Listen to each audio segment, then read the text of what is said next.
want to know why I don't go to LoDo on a Saturday night? It's craziness.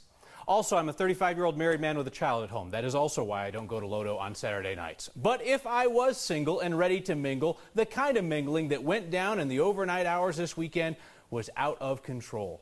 Crowds, fights, police shooting pepper balls, then a car speeds into several people. It was a wild scene we wouldn't have seen or even heard about it if not for witness video. Here's Steve Steger. This video is so intense that even Facebook warns you before you watch it. It begins with police firing what appear to be pepper balls into the crowd, a crowd where police say a fight had broken out. Let's stop it right here. You're about to see a car speed away and hit two people, and the only reason we feel comfortable showing it to you is because police told us neither of these people was seriously injured. All of this happened around 2 a.m. Certainly I can recognize that it was a very dramatic video, very concerning to us, and I can imagine to the public as well. As concerning as it may have been to police, they didn't mention the situation for 18 hours, not until a reporter tweeted at them asking about the video that was going viral. It did not rise to the criteria of our notification. There was not significant injury. There's certainly not a death. There were no road closures as a result of that, and we really did not feel as though there was any continuing community concern involved in that particular incident. Earlier this month, DPD cut off public access to its police radios, encrypting them. At the time, the chief said his department is committed to transparency. Transparency, apparently with a certain criteria they say they established when the scanners went dark. Today, DPD told us the only time they feel you need to know something is if the injuries are serious enough, if it might impact your commute, and if there's any danger to the community. And they say a hit-and-run driver on the loose is not a danger to the community. It seems to be tied specifically to that particular event. So I would not say that that suspect would be a danger to the community at large. For Next, I'm Steve Steger. Denver police also stressed when they blocked public access to police scanners that the audio recordings would still be available through open records requests. So Steve filed one today, got denied. They said it was an ongoing investigation. We've seen you saying on social media that Denver might improve safety in LoDo by shutting down the streets when the bars let out, when all the drunk, angry people stumble out looking for trouble. Austin does that in its 6th Street Entertainment District. Streets close Thursdays, Fridays, and Saturdays from 9 p.m. to 2:30 in the morning. Portland, Oregon does something similar in its entertainment area. It was the city council in each of those cities that made those decisions. DPD told us that they've recently started closing down Market Street north of 20th when the bars close. They're dealing with crowds there. Before they shut down more, like through LoDo, they want to run it by the mayor's office. As we identify problems and challenges in the LoDo area, we may move our traffic patterns to change the way that the crowd behaves. A final word on the LoDo melee over the weekend and Denver police only acknowledging it after the video went public. We cannot pretend like keeping the public in the dark is an unfortunate side effect of Mayor Hancock's administration blocking public access to police radio traffic. This is not a side effect of the system. This is the system. The scanners going private allows Denver police much more control over what the public knows and when. Pesky journalists and pesky citizens can't ask their pesky questions about incidents that they've never heard of. You have been put on a need-to-know basis. And when a driver plowed into people in a crowded part of downtown, and when police fired off pepper guns to keep a large crowd under control, Denver police decided you did not need to know. Perhaps this will inspire a whole new marketing slogan for our city. Denver, nothing to see here. In terms of a field sobriety test, what the Douglas County Sheriff's Office just did is the equivalent of trying to walk the straight line and falling in the ditch. They failed the test. Specifically, the Douglas County Sheriff's Office failed to keep 60 of its deputies certified to do field sobriety tests. The error means that those 60 deputies cannot perform sobriety tests, and they should not have been performing them in the 1 to 3 months since their certifications lapsed. Sheriff Tony Spurlock says they are currently reviewing whether any of those 60 deputies were performing sobriety tests without certification. Some of them may also have been new hires who were never certified. Now, obviously, all this could impact ongoing court cases. And what it also means is that instead of getting a 2-hour refresher on how to do a sobriety test, all those deputies would have to start fresh on certification. They'd have to go through 24 hours of training. An email from a Douglas County patrol captain said that's, quote, going to dramatically impact an already overburdened division. Sheriff Tony Spurlock downplayed the issue. I want to say first I was shocked because I'm like going, boy, that just doesn't seem right. And how could this happen?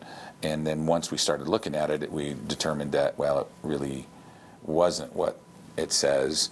And then the training unit told me, said, hey, we've been putting the training together since May. Sheriff Spurlock says the deputies assigned to traffic enforcement and DUI patrols primarily, the ones who focus on that, they still have their certifications.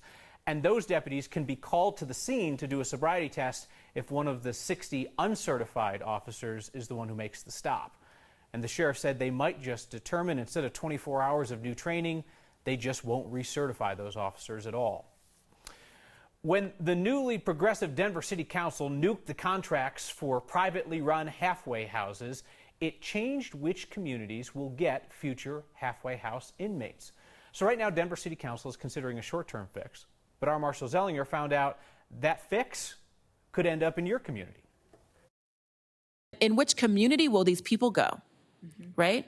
They won't be coming into my community because there will be no contracts in my community. They'll be coming into yours and into yours. Democratic State Representative Leslie Herod lives in Denver, where halfway houses may cease to exist, depending on what Denver City Council does tonight about the future of halfway houses run by private companies Geo and Core Civic. This impacts more than just the city of Denver. This impacts the entire state correctional system from one end to the other. If these Denver halfway houses close in 6 months or 1 year, prisons could stay full longer, since those inmates won't have an in-between facility to transition.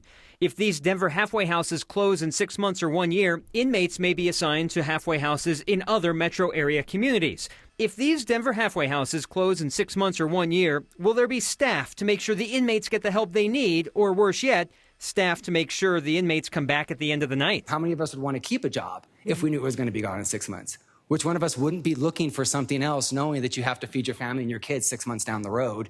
You're not going to do it just out of the goodness of your heart and stay somewhere. Are folks asking for, let me just be blunt, right? Are folks asking for more money from the state to deal with this issue? Yes, there has been a request. I don't know if it's gone through the former channels, but one of the comments to me is that they wanted additional funds to pay staff, to encourage staff to stay on board for the next 6 months to a year. They wanted to have stipends to tell staff, if you stayed on to the end, we'll keep you on an additional month of pay. All right, well, I would hope that Core Civic and Geo would consider using their profit margins to pay their employees to keep them on board while this contract is being negotiated.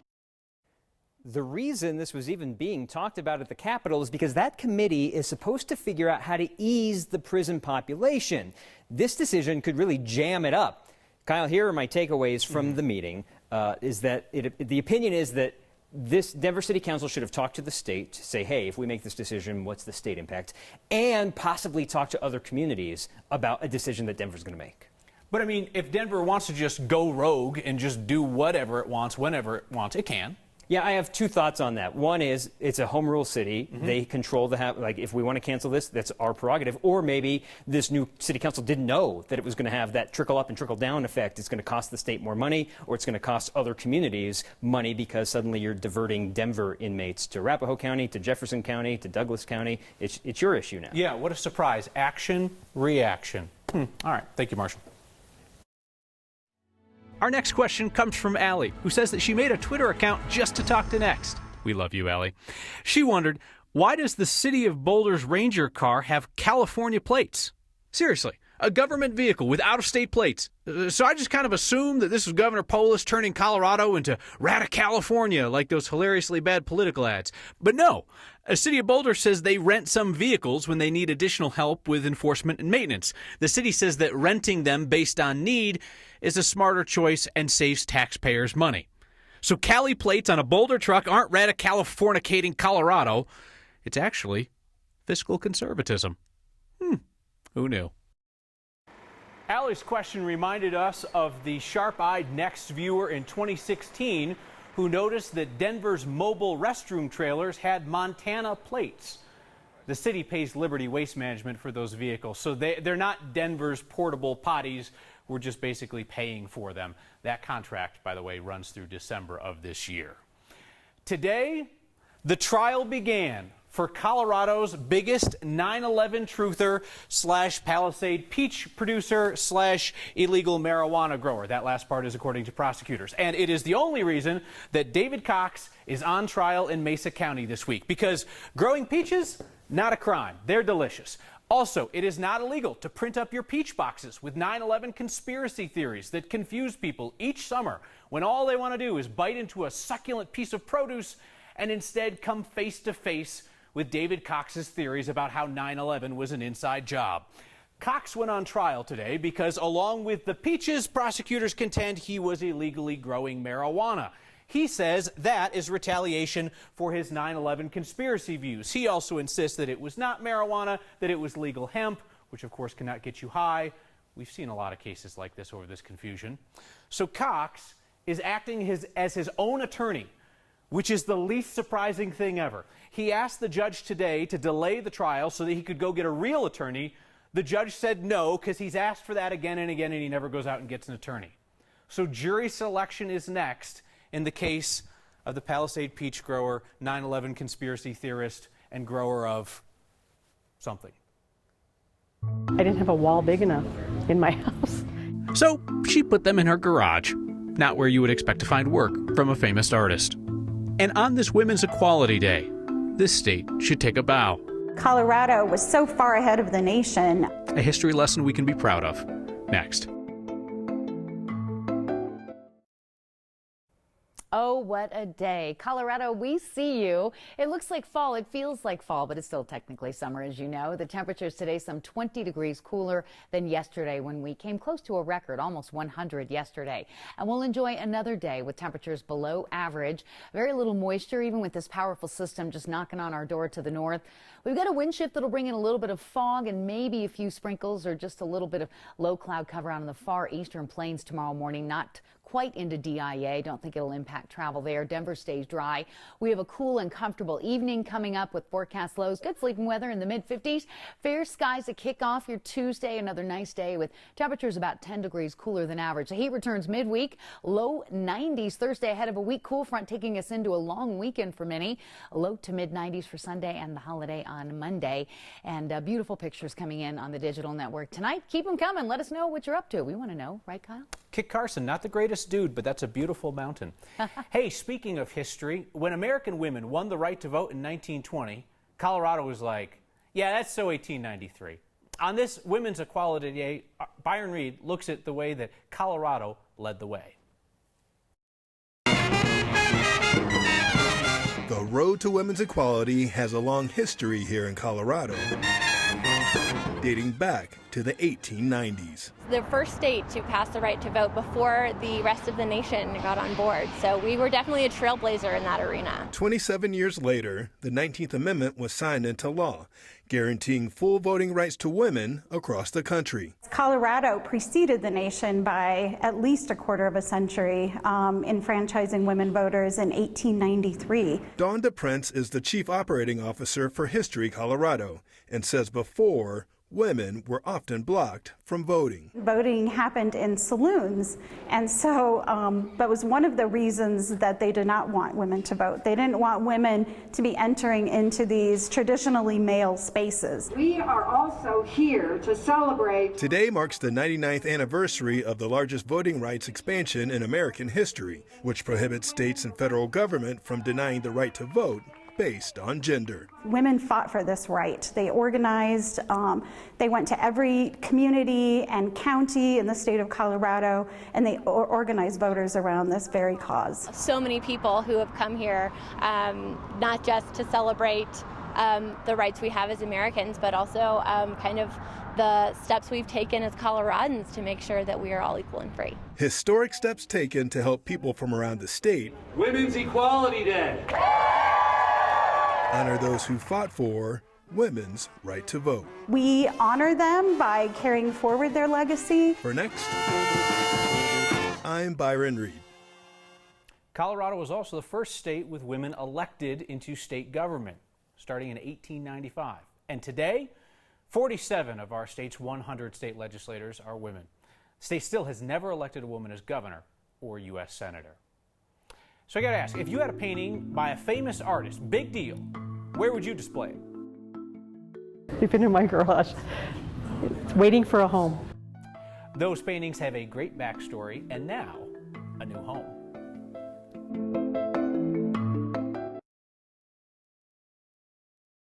Have you seen that movie, Argo? Ben Affleck's in it. He plays a CIA agent who rescued Americans from Iran.